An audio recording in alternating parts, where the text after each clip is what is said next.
가정의 달 5월입니다. 어느 때고 우리가 가정을 생각하지 않을 때가 있을까요? 하지만 5월은 지난주 수요일이 또 어린이날이고 또 어제가 어버이날이었습니다. 더욱 가정을 생각하게 되고 또 가정을 위해서 기도하는 요즘입니다. 특별히 코로나 시대를 살아가는 우리에게 가정은 더욱더 중요한 공동체가 되었습니다. 예전에는요, 가족끼리 서로 만나서 얼굴 볼 시간이 없을 정도로 각자가 바빴습니다. 또 한 상에 둘러서 밥 먹을 시간도 그렇게 없었는데, 이제는 아이들이 물론 지금은 학교 가고 있지만 얼마 전까지만 해도 24시간을 아이들과 함께 지내야 하는 그런 상황 속에서 엄마는 엄마대로 힘들고 또 아이들은 아이들대로 힘든 그런 시간을 보내게 되었습니다. 그러다 보니 평소보다 서로 다투기도 하고 또 실제로 관계가 더 힘들어지는 가정들도 있다고 하죠. 이러한 때에 오늘 어버이 주일을 맞아서 하나님께서 저와 여러분에게 주시는 하나님의 음성을 듣고자 합니다. 저는 우리 성수동교회 와서 첫 어버이 주일을 맞아 설교를 준비하면서 참 어려운 부분이 있었습니다. 사실 자녀에 대한 말씀을 전하라고 해도요, 자녀가 없는 부부가 있습니다. 또 부부에 대한, 남편과 아내에 대한 말씀을 전하라고 해도 부부가 헤어진 경우도 있습니다. 또 부모에 대한 설교를 하려는데 부모님이 이미 헤어졌거나 혹은 상처와 고통으로 부모와의 관계가 어그러진 그런 가정들도 있습니다. 그럼 제가 어디다 포인트를 두고 설교를 해야 할까요? 행복한 가정입니까? 아니면 불행하다고 생각하는 가정입니까? 아니요. 저는 말씀을 전하면서 준비하면서 깨달았습니다. 오늘 주신 말씀은 우리 모두에게 해당되는 축복의 말씀인 줄로 믿습니다. 그래서 하나님의 말씀입니다.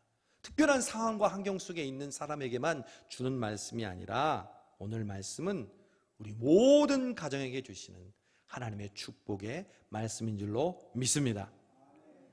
먼저 저는 우리 가정에 대해서 생각하면서 최근에 깨달은 사실이 있습니다. 제가 창세기를 읽으면서 아주 새롭고 중요한 사실을 깨달았습니다. 창세기의 대표적인 인물이 누구인지 여러분 잘 아시죠? 아브라함, 이삭, 야곱, 요셉. 이 사람들은 어마어마한 능력을 가지고 있는 하나님의 사람들입니다. 젊은 사람들 말로 하면 레전드라고 합니다. 하나님의 구속사의 관점에서 보면 하나님은 기적처럼 이들을 부르시고 그들을 인도하셔서 믿음의 조상들로 계속해서 약속을 이어가시는 이야기가 등장합니다. 그런데 저는 이 믿음의 조상들을 또 다른 관점에서 바라보게 되었습니다.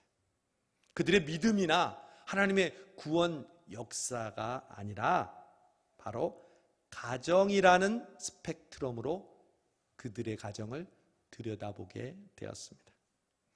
여러분, 믿음의 조상들이니까 가정도 얼마나 우리에게 좋은 모델이 될까 그런 생각으로 들여다보았는데, 그런데 놀랍게도 그 믿음의 조상들의 가정은 하나같이 이상적인 가정이 아니었습니다. 전문적인 고상한 말로 하면 역기능 가정이었습니다. 우리끼리 말로 하면 콩가루 가정이었습니다. 성경은 참 위대한 책입니다. 절대 사람을 절대화하지 않습니다. 위인전은요, 주인공의 모든 부분들을 미화합니다. 그러나 성경은요, 인간의 불완전한 모습 그리고 치부를 여지없이 드러냅니다. 그게 인생이거든요. 그게 리얼이거든요. 그게 실제입니다. 저와 여러분도 신앙 좋은 척 믿음 있는 것처럼 보이지만 실제로 그렇지 않은 부분이 얼마나 많습니까? 특히 가족들한테는 우리를 숨길 수가 없습니다. 우리에 대해서 가장 잘 아는 사람은 바로 우리 가족들입니다. 여러분, 가족이 뭡니까? 숨길 수 없는, 숨길 필요 없는 사람들의 공동체가 바로 가족입니다. 그래서 가장 상처를 많이 주는 사람은 가족입니다. 여러분, 요셉의 가족은 한마디로 엮이는 가정의 대표적인 가정이었습니다. 여러분, 요셉에게 있어서 가정의 가장 큰 문제는 뭐였을까요? 어떻게 요셉이 애굽의 종으로 팔려가게 됐을까요? 그것은 바로 편애라는 가정 파괴의 주범이 조상 대대로 요셉에까지 흘렀기 때문입니다. 여러분, 가정에서 편애가 얼마나 파괴적이고 얼마나 그 가정을 해치하는지 아십니까? 지금까지 회자되고 있는 입양한 아이를 편애하고 핍박해서 죽음에 이르기까지 한 그 이야기를 여러분 잘 아시죠? 그것도 편애의 일종입니다.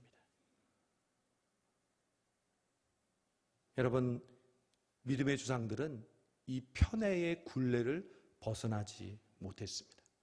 요셉의 증조 할머니 사라, 이 사라는요 편애의 지존입니다. 원조입니다. 여러분, 사라가 얼마나 편애가 심했는지 아십니까? 사라가 우리가 잘 알다시피 자식을 못 낳습니다. 조급해서 하나님이 약속하셨는데도 자기의 몸종 하가를 대신해서 아브라함의 씨를 잇게 합니다. 그래서 아들을 낳죠. 이스마엘입니다. 그런데 정작 이스마엘이 태어나자 하갈과 이 이스마엘을 사라가 증오하기 시작합니다. 하갈이 자신을 무시한다고 하고 이스마엘이 자신이 나중에 낳은 이삭을 괴롭힌다고 하면서 그들을 2번이나 집에서 내쫓습니다. 여러분, 그러니 가정 분위기가 어땠겠습니까? 사라가 혈기를 부리고 호통을 치고 욕을 하고 그럴 때 여러분, 이삭은 그것을 모두 다 고스란히 경험하고 있었습니다. 여러분, 이삭은 조용한 사람이고 특별한 장점이 없는 것처럼 보이지요. 그런데 희한해요. 자식은 부모를 닮는다는 말이 있죠. 특별히 성격을 닮고 나쁜 점을 닮습니다. 사랑은 긍정적이든 부정적이든 부모가 경험한 대로 대물림한다는 것을 증명하듯 말이죠. 여러분, 엄마 사라가 편애를 하는 그 모습이 이삭을 통해서도 그대로 드러납니다. 이삭도 편애합니다. 이삭은 누구를 좋아합니까? 쌍둥이 중에 에서를 좋아했죠. 리브가, 엄마는 누구를 좋아합니까? 야곱을 좋아합니다. 여러분, 한 집에 지금 4명이 사는데 자식이 2명인데 아빠는 에서 편, 엄마는 야곱 편, 그 집이 행복하겠습니까? 심지어 장자에게 주는 축복권을 뺏으려고 야곱과 엄마가 짜고 거짓말로 그 축복을 가로채고 죽을 것 같으니까 아들을 자신의 오빠 라반의 집으로 도망쳐 보냅니다. 여러분, 장자권이 뭐길래 그 장자권을 뺏은 다음에요, 리브가와 야곱은 얼굴을 보지 못해요. 죽을 때까지. 이산 가족이 된 거죠. 가정이 해체된 거죠. 그래서 야곱이 외삼촌 라반의 집에 가서 14년 동안 일해서 레아와 라헬과 결혼하고 또 종들과 결혼해서 아이 12명을 낳습니다. 여러분, 야곱은 그 편애의 가정에서 그런 고통을 당했으니까 이제 자신은 그런 편애에서 벗어나야죠. 천만의 말씀입니다. 야곱도 아빠가 그랬던 것처럼 편애합니다. 누구를 좋아합니까? 요셉을 좋아합니다. 자기가 제일 사랑하던 라헬의 자식이니까. 그리고 요셉의 동생 베냐민을 낳다가 죽으니까 더욱더 야곱은 요셉과 베냐민에게 집중합니다. 여러분, 요셉이 아버지 야곱의 사랑을 받았는데, 그래서 가정이 행복해지면 얼마나 좋아요? 아니요. 아버지가 요셉만 좋아하고 요셉에게 좋은 옷, 좋은 신발, 그리고 편한 일만 시키니까 형들이 불만과 불평이 많아졌습니다. 심지어 요셉이 꿈을 꿔서 아버지와 형들이 자기에게 절할 거라고 두 가지 다른 버전으로 그 꿈 얘기를 하니까 그때 형들은 요셉을 죽이고 싶었습니다. 요셉은 그때 당하는 게 고난이 아니에요. 그냥 자승자박 자초하는 겁니다. 결국 형들이 요셉을 팔아 애굽으로 넘깁니다. 여러분, 형제들끼리 미워해서 돈을 받고 노예로 파는 가정, 그 가정이 성경의 위대한 구속사의 레전드라고 불리는 야곱의 가정, 요셉의 가정이었습니다. 저는 이런 믿음의 조상들의 가정을 보면서 오늘 어버이날을 통해 가장 먼저 저에게 들려오는 음성이 있었습니다. 그것은 어느 가정이나 아픔이 있고 관계로부터 오는 고통이 있다는 사실입니다. 혹시 우리 가운데 하나님, 저는 이렇게 하나님을 믿는데 왜 우리 가정은 이렇습니까? 왜 우리 가정은 이런 문제가 해결되지 않습니까? 이렇게 생각하지 말라는 것이죠. 우리 가정도 저들처럼 가정을 통해 주시는 연약함과 모순과 갈등과 어려움이 있다는 것입니다. 여러분, 성경은 어느 때 은혜를 받는지 아십니까? 하나님의 위대한 사람들을 보면서 그들의 장점을 보면서 은혜를 받기도 하지만 나와 똑같이 연약한 모습을 보면서 또 은혜를 받는 것이 성경입니다. 그래서 성경은 사람을 위인하지 않습니다. 그들의 치부와 그들의 허물을 그대로 보여주는 것입니다. 가정의 달을 맞아 저와 여러분이 먼저 안도하고 먼저 은혜 받는 부분이 바로 이것입니다. 우리 가정에도 그들이 가지고 있었던 공통된 고통과 아픔과 관계로 인한 결핍이 있다는 것입니다. 그러나 그것 때문에 절대 하나님의 구원 역사가 끊기는 것이 아니라는 것입니다. 오히려 하나님의 구원 역사를 이루는 촉매제로 그 환경이 사용된다는 것이죠. 여러분, 이것을 명심하시기 바랍니다. 오직 하나님은 그런 연약한 우리의 가정을 주관하시고 이끄시고 보존하시며 마침내 하나님의 구원과 약속을 이루시는 하나님이 우리의 가정을 주관하시는 하나님이신 줄로 믿습니다. 여러분, 그런데 이런 모순과 연약함을 지닌 우리 가정이지만 오늘까지 우리의 가정이 여기에 이르게 된 이유가 무엇일까요? 그런 고통과 아픔을 가지고 있으면서도 하나님이 여기까지 우리의 가정을 이르게 하신 근본적인 이유가 있습니다. 그 이유는 바로 지난 주간 새벽에 묵상했던 제가 여러분에게 매일 보내주시는 말씀 중에 시편 121편에 나옵니다.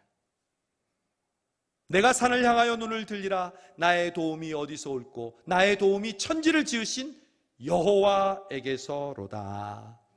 시편 121편은요 7절밖에 안 되는 짧은 절이지만 그 안에 반복되는 단어가 나와요. 4번 이상 나와요. 그게 여러분 뭔지 아세요? 지키신다는 말씀입니다. 하나님은 우리의 가정을 지키시는 분이십니다. 우리의 가정에, 우리의 자녀들의, 우리의 삶의 그늘이 되셔서 낮의 해와 밤의 달이 상치 못하도록 우리를 지켜주시는 분입니다. 여러분, 가정의 달에 우리가 해야 될 게 있습니다. 세상 사람들과 달리 우리가 할 수 있는 게 있습니다. 그것은 내가 산을 향하여 눈을 들리라. 여러분의 눈끝을 하나님을 바라보시기 바랍니다. 결국 우리의 신앙은 눈끝이 어디나에 달려 있습니다. 세상 사람들은 문제만 봅니다. 그 고통의 그 현상만 바라봅니다. 그러니 눈이 땅을 향하죠. 그러나 우리는 믿음의 눈을 들어 하늘을 바라보니 천지를 지으신 여호와가 나와 우리의 가정과 자녀들을 지키고 있다는 사실을 깨닫게 해주시는 줄로 믿습니다. 여러분, 믿음의 눈을 드세요. 5월은 믿음의 눈을 드는 그러한 달입니다. 우리 성수동교회도 115년이 되도록 하나님이 여기에 이르게 하시고 이제 새 부대로 갈아입게 하시고 새로운 은혜를 채워주시는 가장 중요한 이유는 하나님이 여기까지 우리를 지켜주시고 인도하신 이유인 줄로 믿습니다. 여러분, 하나님은 여러분의 가정을 지키기 위해서요 주무시지도 않는다고 말씀하십니다. 우리는 하루 안 자면 어떻게 돼요? 그 다음에 졸잖아요. 졸지도 않으신대요. 왜? 그만큼 우리를 사랑하시고 우리에게 올인하시기 때문입니다. 그래서 우리는 그 하나님을 찬양하고 하나님을 믿음의 눈을 들어 바라보게 되는 것입니다. 눈을 들어 산을 보아라. 너의 도움 어디서 오나. 천지 지으신 너를 만드신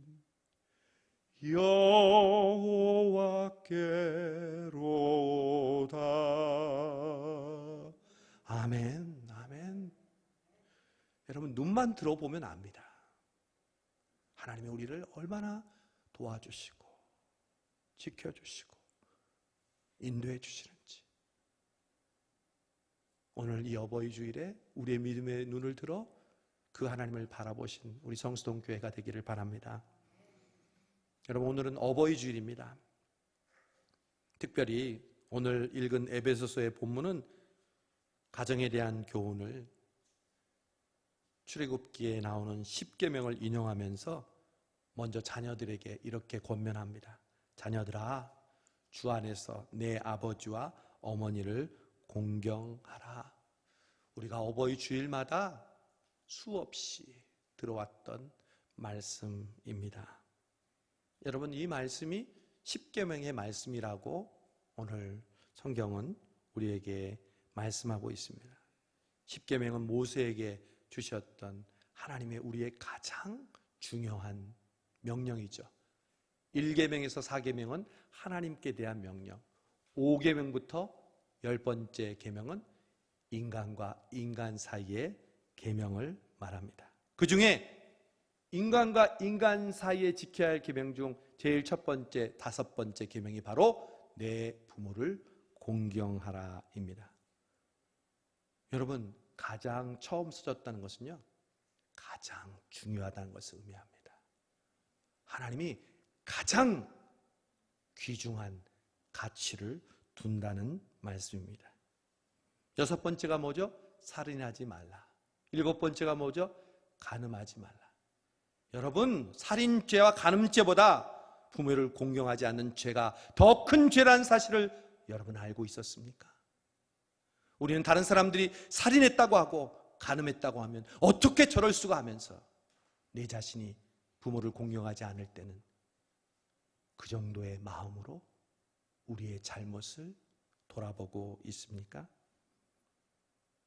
하나님이 우리에게 부모를 공경하라고 하신 이유는요, 그러나 우리를 책망하기 위해 주시는 명령이 아닙니다. 가장 큰 죄야 하면서 너 그 죄 졌지? 내 부모를 공경하라니까 하나님이 그런 목적으로 우리에게 주시지 않았다는 거죠. 그러면 어떤 목적으로 주셨어요? 정반대입니다. 우리에게 상을 주시려고, 우리에게 복을 주시려고, 내 사랑하는 자녀들이 복받고 땅에서 잘되고 장수하게 하고 싶은데 어떤 명령을 줄까 고민하다가 하나님이 맨 먼저 내 부모를 공경하라, 우리에게 복 주시려고 주신 명령인 줄로 믿습니다. 그러면 여기서 어떤 자녀들은 저에게 이렇게 물을 수 있어요. 목사님, 만약 부모가 공경할 만하지 않을 때는 어떻게 하지요? 폭언과 음주, 가정폭력을 일삼는 아버지를 어떻게 공경합니까? 저희 부모님 세대만 해도 한국의 전통적인 가정은 그런 가정들이 비일비재했습니다. 얼마 전 제가 세 자매라는 한국 영화를 봤는데 참 인상적이었어요. 그 세 자매의 스토리 가운데 아버지가 폭력과 편애를 일삼는 그 모습으로 나옵니다. 어버이날을 즈음해서 신문에 한 기사가 났습니다. 효성이 지극한 자식이 있어서 어느 기자가 인터뷰한 기사였습니다. 내용은 이렇습니다. 이 효자는 등이 굽은 장애인이었습니다. 태어날 때부터 그런 장애를 가졌냐고 했더니 아니랍니다. 사고로, 후천적으로 그렇게 됐답니다. 어떻게 그랬냐고 물었더니 아버지가 술을 먹고 자신을 던졌는데 허리를 다쳐서 그때부터 허리가 굽어져서 지금까지 평생 이렇게 살고 있다고 했습니다. 그러나 그 주인공은 장애를 딛고 더 열심히 공부를 했습니다. 그래서 법대를 가게 되었고 마침내 법관이 되었습니다. 판사가 된 거죠. 그런데 이상한 건 아버지를 지극정성으로 모신다는 겁니다. 친척들이나 주위 사람들도 분명히 그 배경을 아는데 그런 걸 보면 어떻게 저럴 수 있나 신기하게 생각했다고 합니다. 원래 그런 부모에게 자식들이 나중에 성공하면 부모의 관계를 끊거나 아니면 복수를 하기도 하잖아요. 제가 지냈던 시카고에서 직접 일어났던 일입니다. 고등학교 12학년, 우리나라로 따지면 3학년짜리 한 남학생이 중고등부 여름 수련회를 참석했습니다.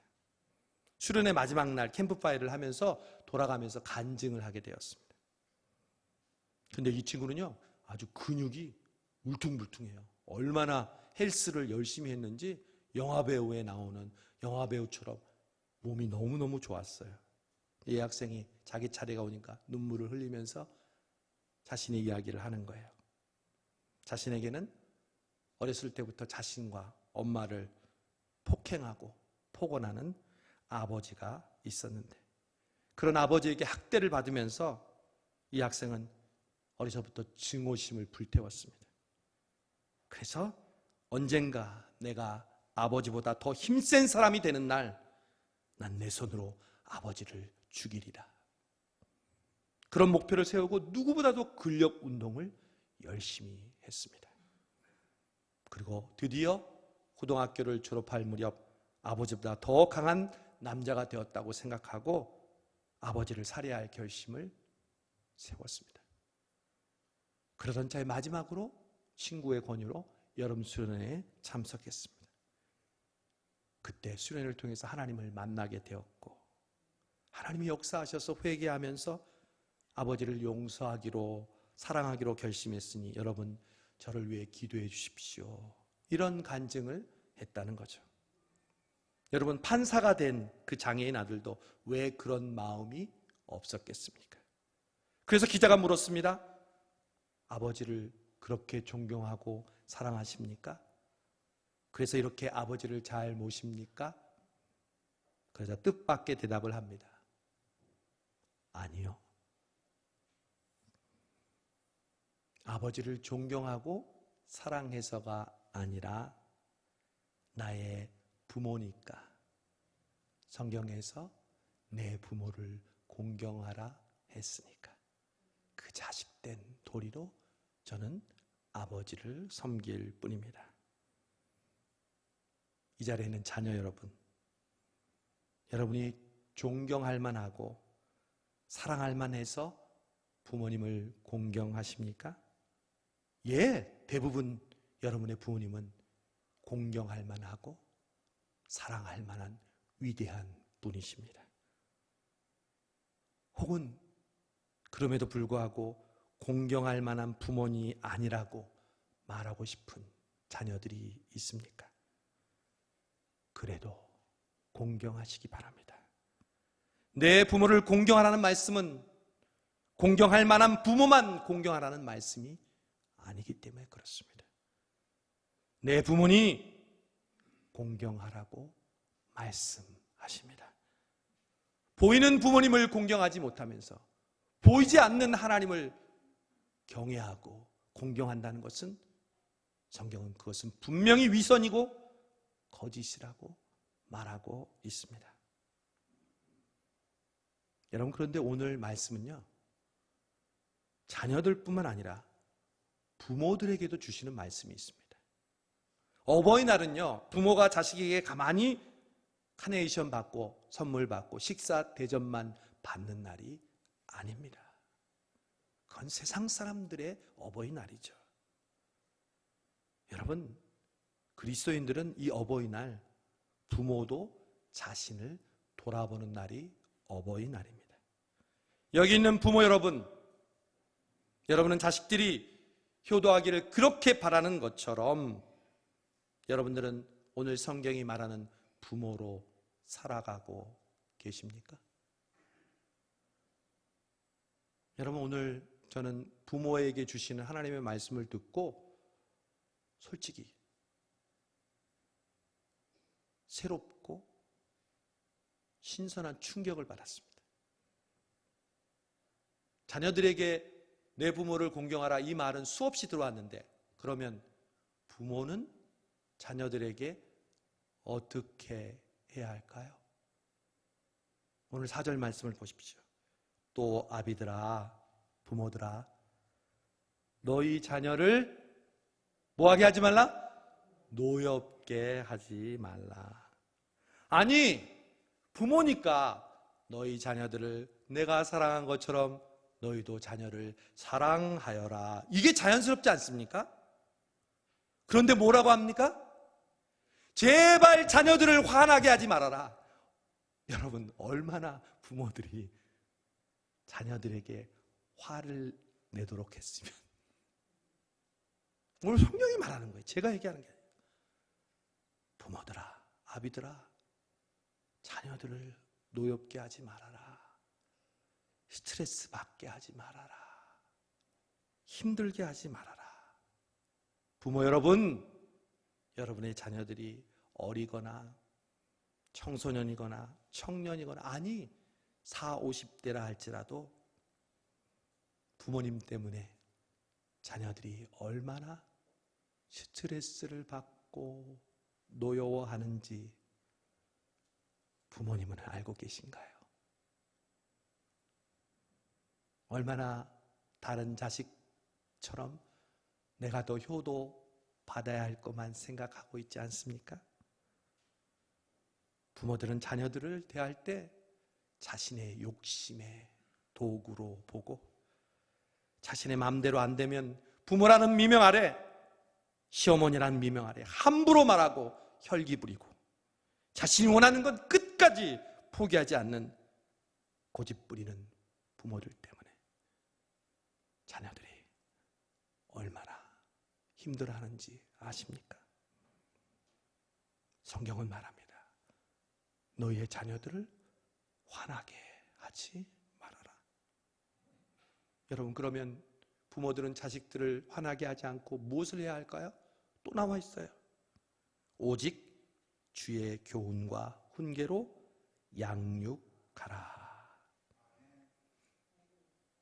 여러분, 목사의 자녀라고 해서, 장로님과 권사님의, 집사님의 자녀라고 해서 여러분 자녀들의 신앙은 저절로 자랍니까? 여러분이 원하는 대로 자녀들이 여러분의 신앙을 그대로 전수합니까?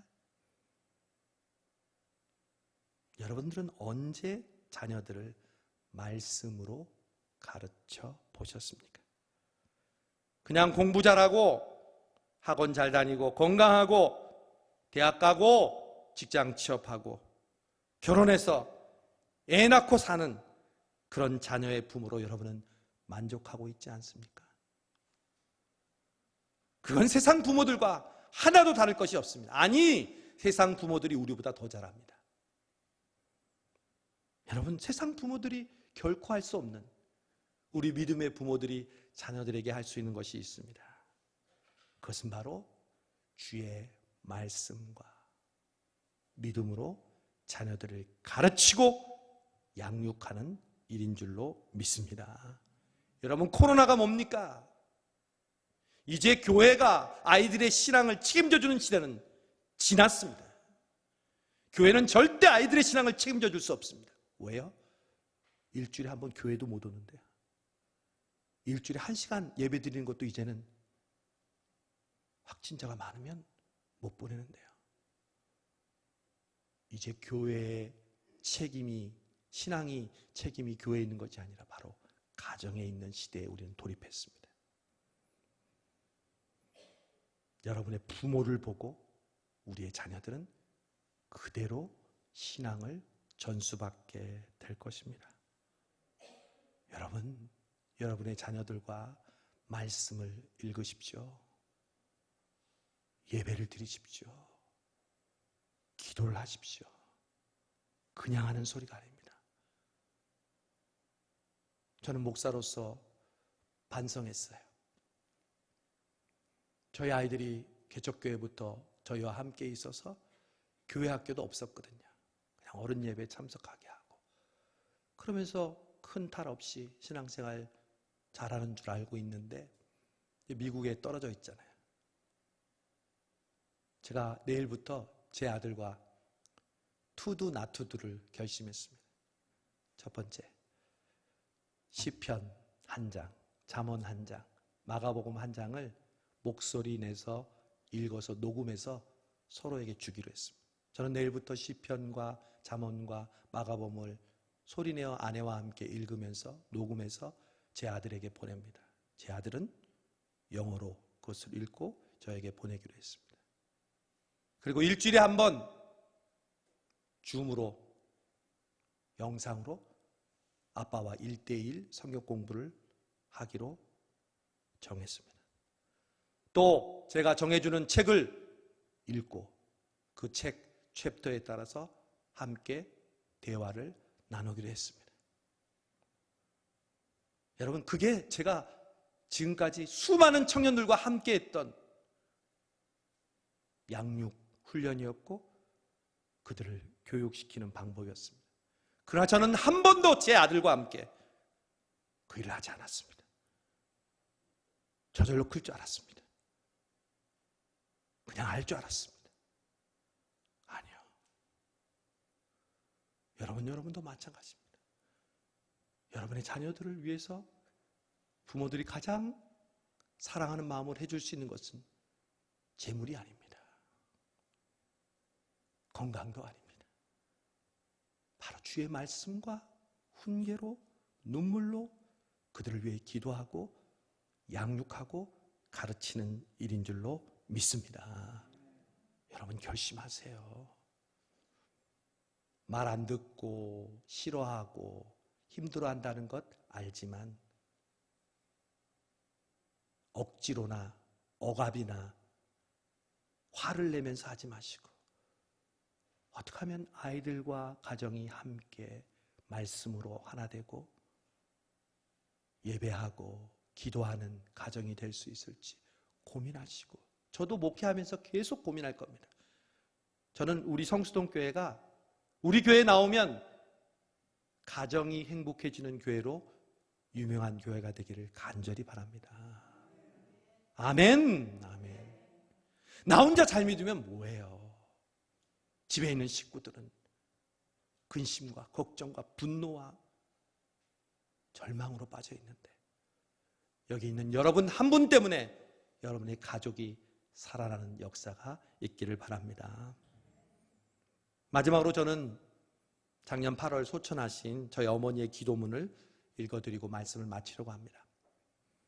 지난주 위임식 때 어머니가 1년만 더 살아계셨더라면 저희 위임식에 오셔서 환하게 웃으시고 기뻐하실 텐데, 그렇지 못한 것이 아들로서 마음이 너무 아팠습니다. 저희 어머니는 훌륭하고 위대한 믿음을 가진 어머니는 아니었습니다. 그러나 최소한 저를 위해 간절히 기도해 주셨던 분이셨습니다. 제가 첫 부임 선교를 할 때도 저희 어머니의 기도를 여러분께 나눴던 기억이 납니다. 오늘 또 다른 기도문으로 여러분과 함께 나누려고 합니다.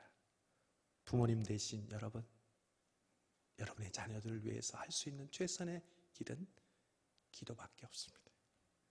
아니, 그 기도가 가장 큰 능력과 기적을 베풀어 줄 줄로 믿습니다. 아버지 하나님, 말씀대로 살지 못하고 11조 생활도 못한 저와 남편, 오늘까지 구속의 은혜로 베풀어 주심 감사합니다. 아마 80살쯤 쓰신 것 같아요. 저희 어머니가 3년 전이니까.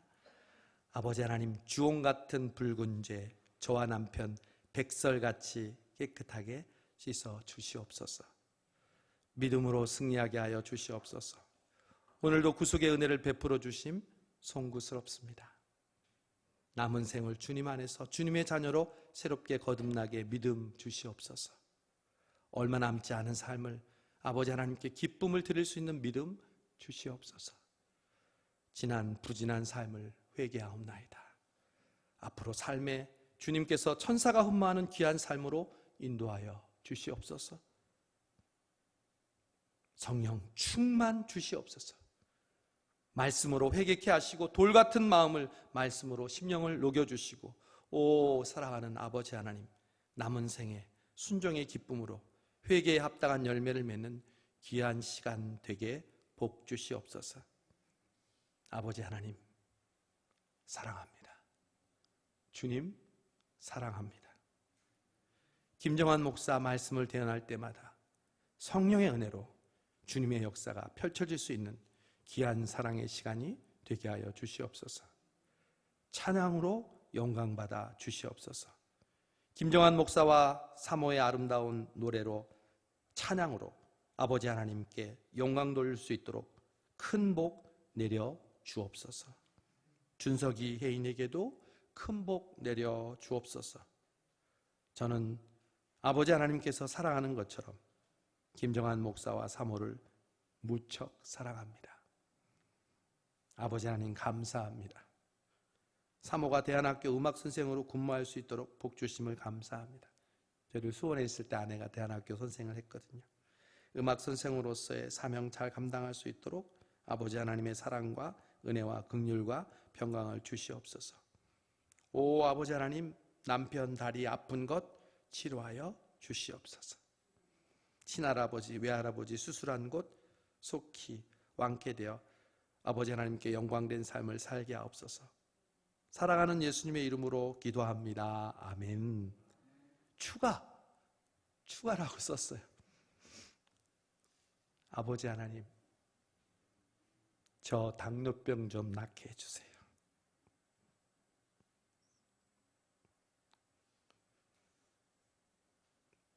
저희 어머니가 당뇨가 심하셨거든요. 계단에서 넘어지셔서 돌아가셨어요. 음식 조절할 수 있게 해주시옵소서. 사랑하는 예수 그리스도의 이름으로 기도드리옵나이다. 아멘. 기도하겠습니다. 좋으신 아버지 하나님 감사합니다. 이 어버이 주일을 맞아서 하나님께서 우리 성수동교회를 115년 동안 주무시지도 졸지도 않으시고 지켜주셔서, 또 우리의 가정과 우리의 자녀와 우리 부모님들,